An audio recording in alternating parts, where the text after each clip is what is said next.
And like I was saying before, so the Democrats assume that people who are low class, people who are low earners, spend all of their money, and the rich basically don't contribute to the economy because they don't spend as much of their money because they put it in the banks and so on and so forth.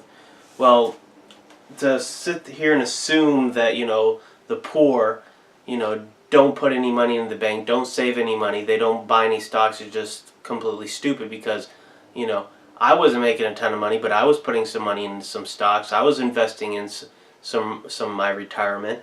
And second of all, when the rich put money into the banks, that puts more reserves into the banks, and therefore they're able to lend it out to certain companies as an investment to allow them to invest into more things for their company or their corporation or whatever. So and I kind of wanted to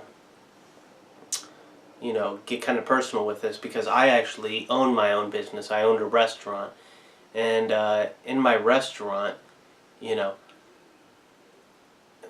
had a restaurant, and it was actually in Spain. Yeah, I actually lived, 4 years in Spain, and when I had my restaurant, I wasn't able to hire anybody. I'd have to hire people, under the table, and because that was the only way to do it because the minimum wage in Spain was so high, and not only that, because of certain regulations where I'd have to, pay for their vacation time. It was like a month of vacation time. It was so ridiculous. But, I eventually hired, some people. I had a pizzeria in Spain. It was called Nicky's Pizzeria. People shouldn't ask. People make fun of me because I called it Nicky's. But, in Spain, Nicky is a normal name. But, but in my restaurant, I had one or two employees, and it was tough paying them. I could only imagine if the government was mandating, me, or if they were actually watching me, which they don't do in Europe because, everything is corrupt, everything is under the table. When you want to go buy something big, like a pizza oven, for example, they ask you, do you want to pay for it with or without tax? And of course you always say without tax, and they just kind of give it to you after you give them the money. But one of the things that ran me out of business in when I was living over in Europe, in Spain, was the government itself because of the regulations.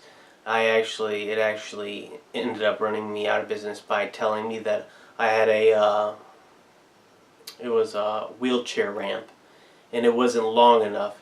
So it was kind of like this, but it needed to be like all the way out there.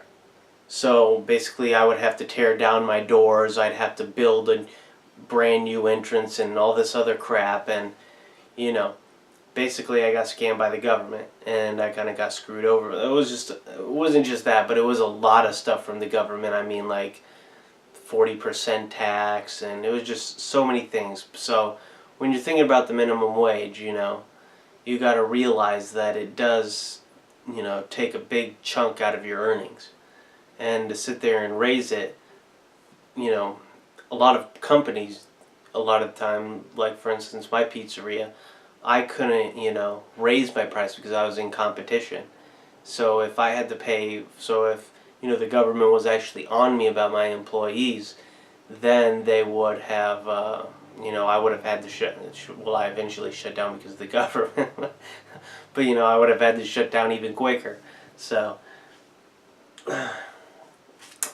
as I conclude, I'd like to, basically state that the minimum wage legislation is basically, what it does is basically institutes permanent unemployment. And what do I mean by that is that it basically makes sure that there's a certain level of unemployment in the marketplace. Of course, there's, even if you have no minimum wage, of course there's going to be some people in between jobs, or some people who don't even want to work. And that might be 1%, like there is in Singapore, where there is no minimum wage. So, basically, anybody who sits there and says that the minimum wage needs to be higher is basically a fucking moron. So, that's about it. Thanks for watching.